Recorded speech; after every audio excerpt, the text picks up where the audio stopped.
you get to look at what is your vision? What are you co-creating together?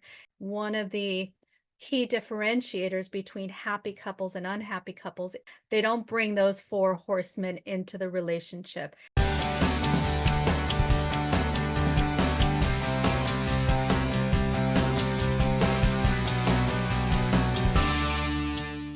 Today, we're primarily talking about setting goals and the vision in your relationship. So, this is kind of exciting because you get to look at what is your vision? What are you co creating together?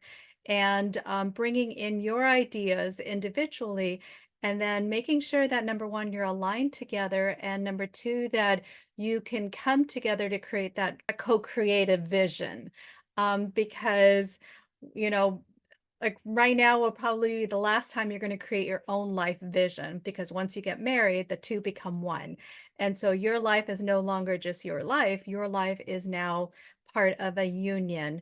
And so we constantly want to create a vision and look at our vision and grow together towards our goals and our dreams to make sure that again we're staying on that same path.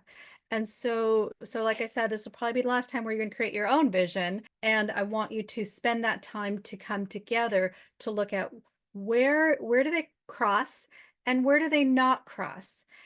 Because where they're not aligned, that's going to be a point of discussion. And again, it's not like we're going to lay everything out before marriage because things are going to come up. You're both going to grow and evolve and change and have different interests.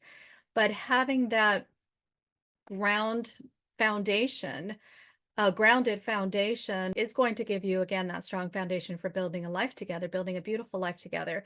And it's also going to, again, allow you to practice the rules of engagement is how do you go through life when maybe one person starts wanting something different? And how do you stay together even though someone has different interests, or maybe, someone wants to live in Mexico, Europe, I don't know. And you're like, no, I love Southern California, and so how do you work through those things together? And communication is going to be a big key, and as we talked about before, one of the key differentiators between happy couples and unhappy couples is a sense of kindness towards each other. They don't bring those four horsemen into the relationship. And so they're kind together, knowing that, my priority is my partner's happiness. And so I'm going to come in with that kindness, empathy, compassion to understand, to figure out where they're at, and to look at how can we, and I'm not a fan of words like compromise, sacrifice, any of those things, because I believe we can each get our needs met in any situation if we understand what those are. But be able to come together again in that shared vision and shared goals. It doesn't mean you're not growing individually. You're going to have your own personal goals. Everybody, you each have your own careers, you each have your own health, you each have your own, wishes, dreams, so we're still working on that, but that's still part of the co-vision and constantly again sharing that. Before we dive into the vision, I want to talk about one of the things that if you're familiar with Tony Robbins, he talks about the six human needs.